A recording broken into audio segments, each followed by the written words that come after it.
Hey guys, this is Psaty from BostInnovation.com. We told you about Crisis Camp Boston last week, so I figured I'd head over there and check it out. While I was driving to Crisis Camp on the morning of January 23rd, I was taking something for granted, although since it was 9 a.m. on a Saturday, I had not yet consumed enough coffee to realize it. Many of us use GPS to get around these days. I was using it in my car. The GPS now equipped in all the hottest smartphones, perhaps some people rely more heavily on GPS than they should. I wasn't thinking much about GPS systems when I was going into Crisis Camp Boston, but once I got in there, I thought about it pretty much constantly for the rest of the day.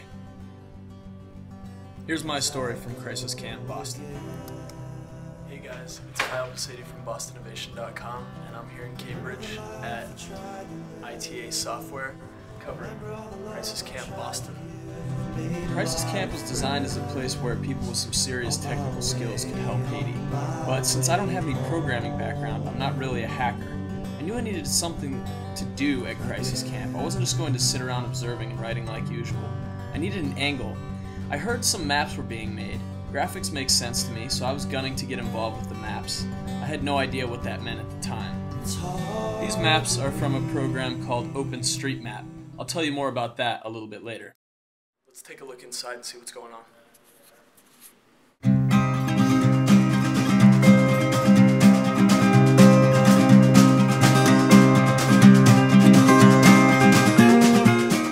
After the earthquake, a group called Crisis Commons organized these crisis camps all over the world. ITA Software sponsored this one.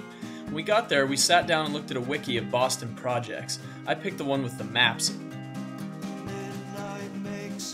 When I got to Crisis Camp, I sat next to this guy, Alex Chaucer.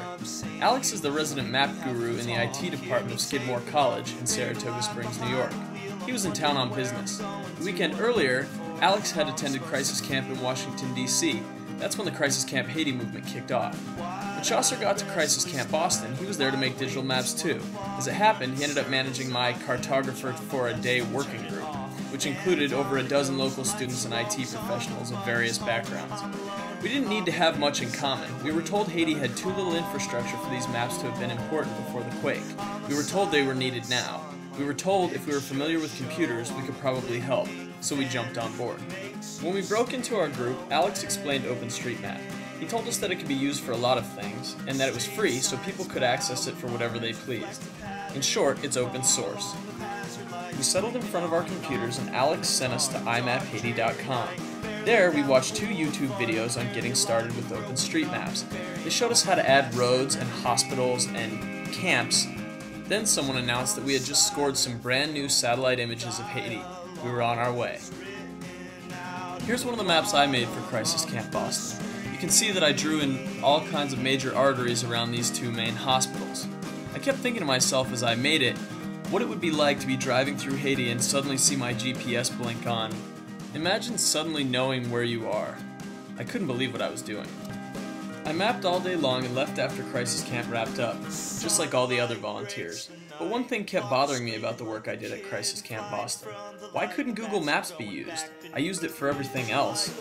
It turns out Google does have a platform called MapMaker that's very similar to OpenStreetMap. Google Maps has a lot of data on Port-au-Prince now too, but that's all brand new.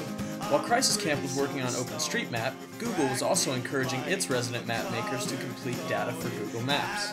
The data on Google Maps, however, belongs to Google. OpenStreetMap is free. Thanks to projects like Crisis Camp, OpenStreetMap is a lot more complete than Google Maps right now too.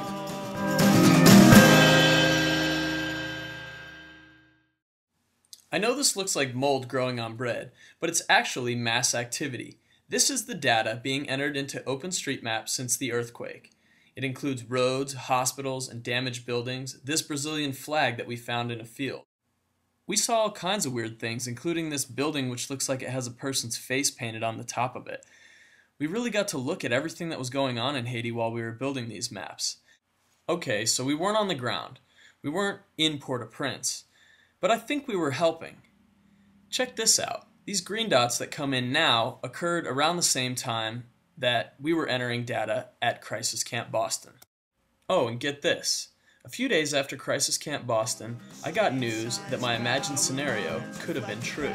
People on the ground were using OpenStreetMap. built by volunteers.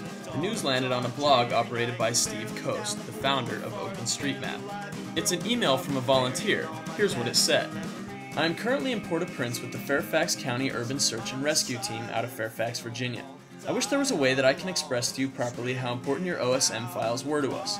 Shortly after discovering your work, I quickly spread the word and transferred the street-level maps onto as many Garmin units as we could before sending the American rescue teams on the streets.